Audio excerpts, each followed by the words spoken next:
வணக்க மக்களே, இன்னைக்கு நம்ம பேச போகிறது 2026 மேண்ட்ரிப் ஓப்பன் டோர்னமெண்ட் ஸ்பெயினில் நடந்த மேட்சை பற்றி தான்.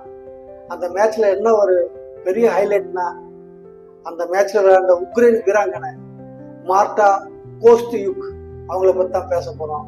அவங்களுக்கு எதிர்த்து விளையாண்ட வீரா ஆண்டர்வா அவங்களுக்கு எதிராக 2 செட்ல ஜெயிச்சிட்டாங்க.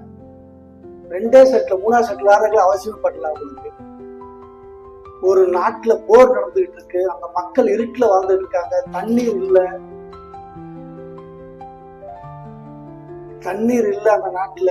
ஆனா அந்த வீர மங்க அந்த நாட்டுக்காக விளையாண்டு அந்த கப்பு ஜெயிச்சிருக்காங்க. இது ஒரு சாதாரண மேட்ச் இல்லைங்க, ஒரு மனதின் போராட்டங்க. இது ஒரு டென்னிஸ் போட்டி மட்டும் இல்லை, இது ஒரு நாட்டின் வழி. உக்ரைன் போர் நடக்குது, மக்களை பயத்துல வாழ்ந்துகிட்டு இருக்காங்க. அந்த நேரத்துல மார்டா கோஸ்டிக் டென்னிஸ் கோர்ட்ல நிற்கிறாங்க.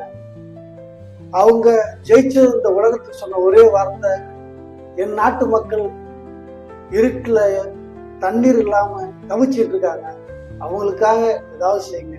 அவங்க தனக்காக எதுவும் கேட்டுக்கல, தன்னுடைய பயிற்சியாளருக்காக எதுவும் கேட்டுக்கல, தன்னை வளர்த்து ஆளாக்குன தன்னுடைய பெற்றோருக்காக எதுவும் கேட்டுக்கல, தனக்கு முதல்ல கோச்சு கொடுத்த தன்னுடைய தாயை பத்தி எதுவும் பேசல, தன்னுடைய நாட்டை பத்தி தான் பேசினாங்க.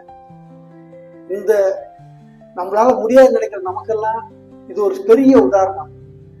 நம்ம எப்பவுமே நம்மளால முடியாது அப்படின்னு நினைக்கவே கூடாது. we can, என்னால முடியும். இந்த மோட்டிவோட, இந்த செய்தியோட நெக்ஸ்ட் வீடியோவில் உங்களை சந்திக்கிறேன். நன்றி, வணக்கம். உங்கள் தாஸ்.